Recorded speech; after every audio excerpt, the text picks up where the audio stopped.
Organizator 7. Međunarodnog sajma turizma i seoskog turizma i pratećeg sajma zimnice i domaće radinosti, Gradska turistička organizacija Kragujevac, prema ocenama turističkih stručnjaka i samih učesnika, uspeo je da ove godine objedini turističku ponudu Srbije i da je prezentira na izuzetno visokom nivou, naročito u oblasti seoskog turizma.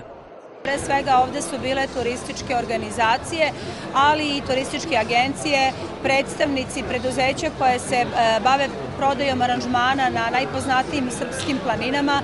Tu su bili i predstavnici, da tako kažem, pojedinih regija, banjskih klimatskih lečilišta i ono što mislim da je zaista pun pogodak u organizaciji ove manifestacije, sajam zimnice je ove godine imao više izlagača nego ikad, ali je opet izlagački prostor, iako je veći u odnosu na prošlogodišnji, bio nedovoljan da se tu smeste svi zainteresovani izlagači.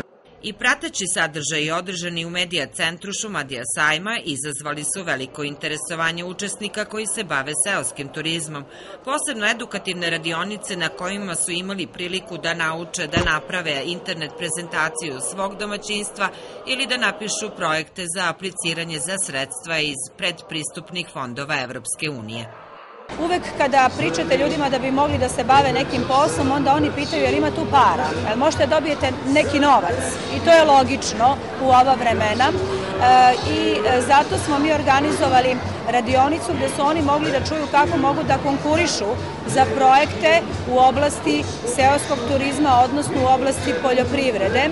To su projekti koji se očekuju u narednom periodu, odnosno kako smo dobili instrukcije iz nadležnih ministarstava Republike Srbije, dakle mogli bismo da očekujemo te projekte polovinom sledeće, odnosno 2016. godine i svi zainteresovani posetioci tih radionica bili su u prilici da čuju na koji način mogu da konkurišu. I poslednjeg sajamskog dana na Šumadija sajmu bilo je puno posetilaca, možda najviše tokom celog sajma.